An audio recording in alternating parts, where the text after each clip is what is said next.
Stop telling folks they're not saved. Just tell them they're loved by God. When you deny divinity, you deny humanity. Because humanity is an expression of divinity.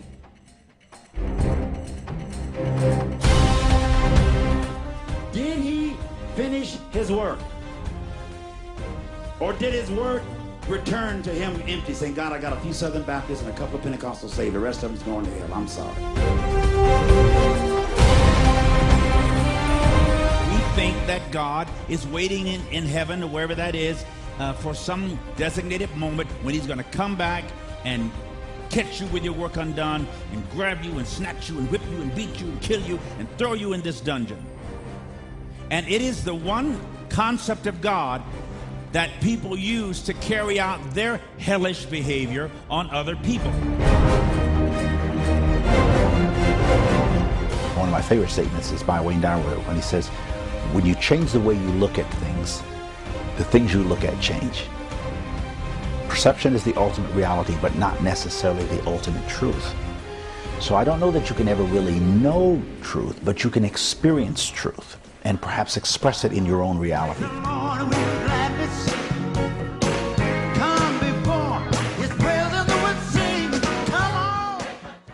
Once a prolific speaker in church and conference pulpits around the world, Carlton Pearson had a revelation that made him a modern-day Martin Luther. Realizing that man's salvation is not achieved through his works, but solely through Christ's sacrifice on the cross. I am now convinced that Jesus did not just die for Christians. His blood covers, whether you like it or not. His blood covers your sin, whether you accept it or not. God loves you, whether you know it or accept it or not. His blood still spilled out of his body and covered the earth.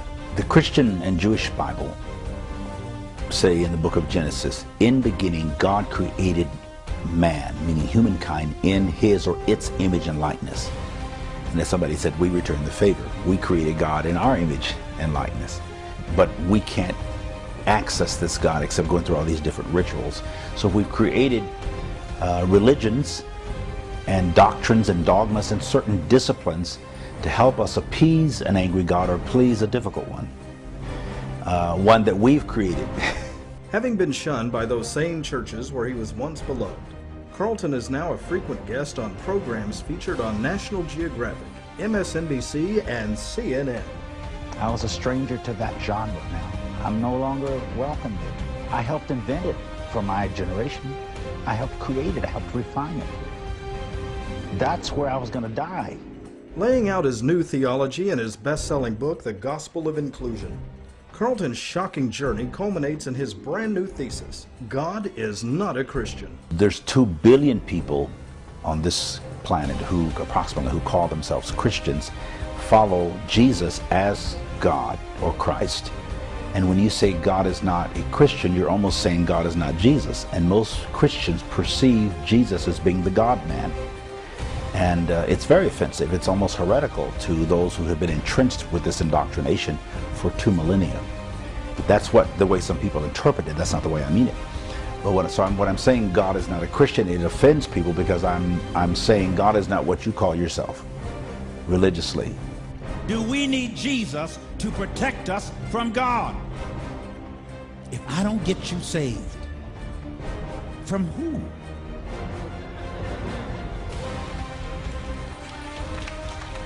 All we can say is whatever God is God.